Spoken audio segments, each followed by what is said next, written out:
My name is Christina Smallwood, and I am born and raised in Southern California. I was a pastor's kid, and as you know, there's two kinds, and I was the latter. But I remember being really young and going with my dad from church to church and watching him set up tables and share his testimony and just like having an impression on me really young that if you're just sharing about what you're passionate about, then you're fulfilled. And I remember on one drive home, he was like, you know what, Christy, the key to life is finding what you love to do, and then figuring out a way to get paid for it. And that really resonated with me because I began like, what am I passionate about? And so I went to junior college, and I even started beauty school in the senior program at school. And I just remember being like, Dad, are you gonna be like proud of me if this is what I'm doing, if I'm a hairstylist? And he was like, yes, like you can absolutely like make a career out of it and be serious and do really extremely well. You just have to treat it like a business. And so that's what I did. You know, I went to beauty school and I finished. I joke I finished at the top of my class, but in beauty school there really isn't such a thing. I just finished all my hours, completed all my things, went into assisting. I was really prideful. I didn't think I wanted to do that, but I knew I needed to continue learning and further my education. So that's what I did, and I did that for years longer than I intended to.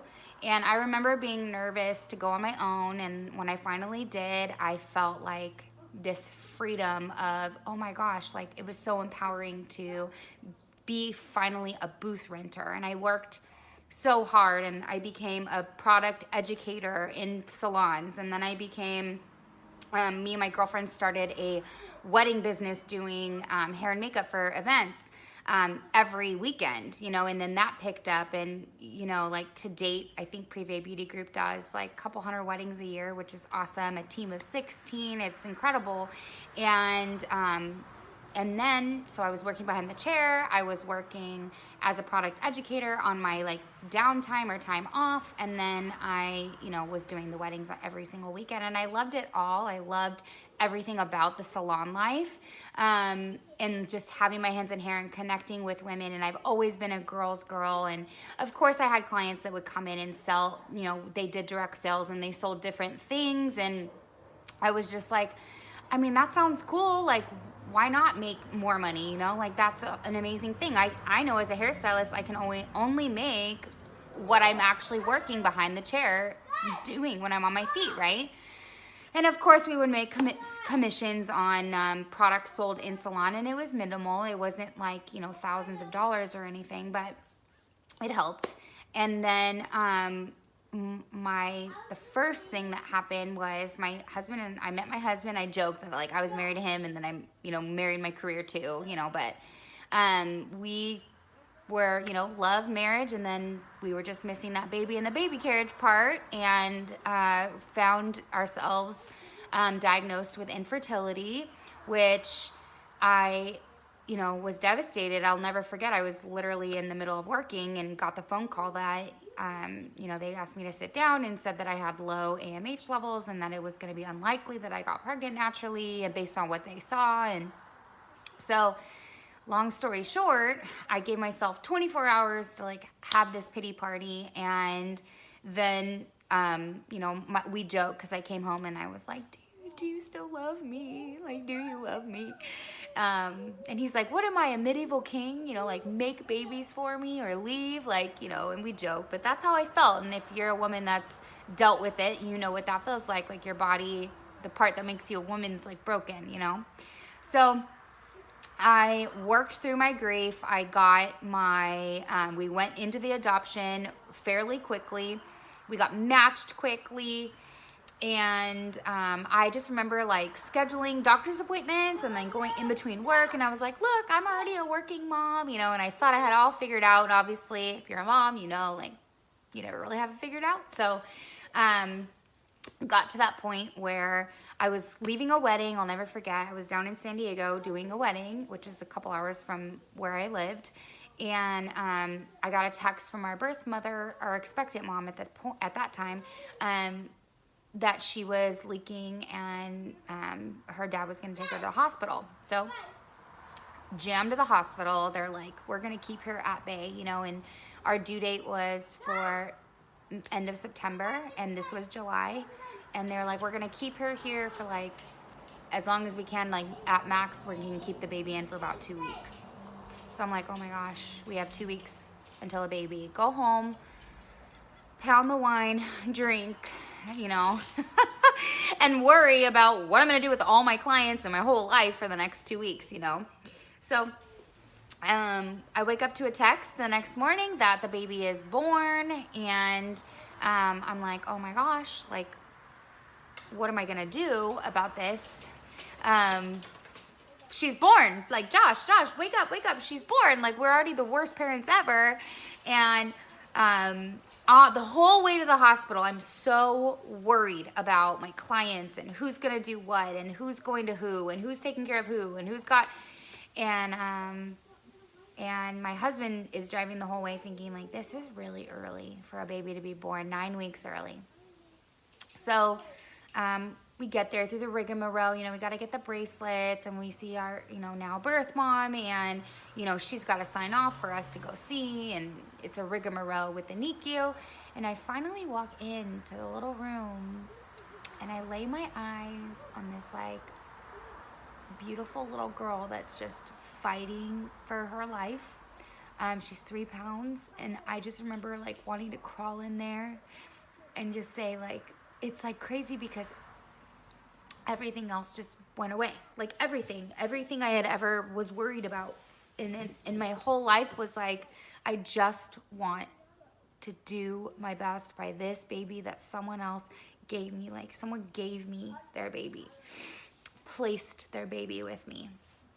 So I just did nothing for the next 5 weeks but lay and did skin to skin with my baby that I was blessed with, and it was amazing.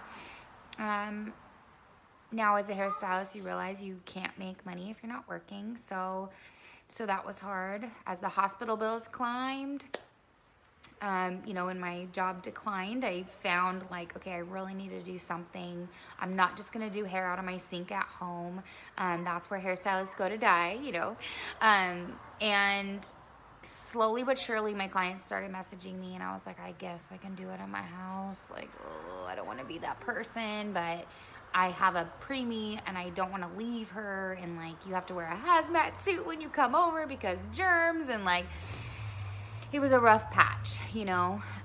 It was a rough patch. So finally started getting into a groove. I started doing weddings again.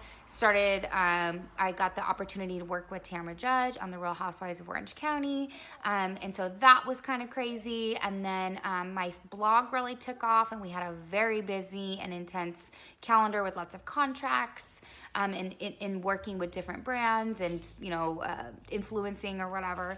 And then when my girlfriend sat in my chair and said I got invited to a wine and wash, I was like, I don't think so. Like, I've sold, you know, drinks, wraps, all the things, but I'm not gonna allow shampoo direct sales to be in my house. Like, no. And I'm not gonna allow my clients either. So I was like, you know what? I can't just tell you not to go to this thing because it's sort of booming in our area and I'm seeing more and more people doing it. I took it to Facebook and literally did a post like, nobody needs to go to a wine and wash. Like, none of my clients will be allowed to, like, be in my chair if they use this stuff. And I just was really anti before I knew I hated the product before I even touched it, smelled it, felt it, nothing. I didn't like what I was seeing online and all these claims, and I had product educated for a professional hair care company that was plant-based. So I'm like, I know plant-based products can't do all that. So no, it's like, stop it right now. 6 weeks later, she's back in my chair, and mind you, she had like severe psoriasis, like very, very severe, like bloody kind of psoriasis. She hates when I say that, but it was. And I started sectioning off her hair to do her weave. And I was like, oh my gosh, like, are you on a new medication? And she's like, no, I'm using that stuff you told me not to use. And like my heart just broke because I'm like, here I am so ignorant to something that like really helped her. Like it really ended up helping her. Like, and if it can help psoriasis in 6 weeks, what else can it do? So the next client that came in happened to be her mom, who was, you know, doing it to support her and was using it the same amount of time. And she could have used several Brazilian blowouts like a month. And I didn't do those in my house, mind you, because I'm like a natural hair person. And she was the kind where she would take out her ponytail and her pony would just stay there, like that kind of hair. And when she took out her pony, her hair moved like hair, like. And I was like, oh my gosh, you got a Brazilian blowout. She's like, no, I'm using that Monat stuff. And I'm like, what? I'm like, how long have you been using it? She said, about 5 weeks. I'm like, oh my gosh, like, okay, this is crazy. Like 2 completely on the opposite sides of the spectrum, like substantially different results. So I'm like, I gotta get this in my shower. Hated it the first wash, second wash, third wash. Loved it on the 5th wash because the products do have a different technology. They're 40% water, so it's like you think because it's natural you're not gonna get a lather, but you need to wash it twice, and then you get this like miracle whip of a lather, and your hair never feels so freaking clean. So I was like, okay, I like the products, but I'll support you. Like I'm gonna send business to you, to my friend. And she's like, I really think you should come to this meeting with me. And I was like, oh great, I'm gonna go to this cult meeting, like what's gonna happen?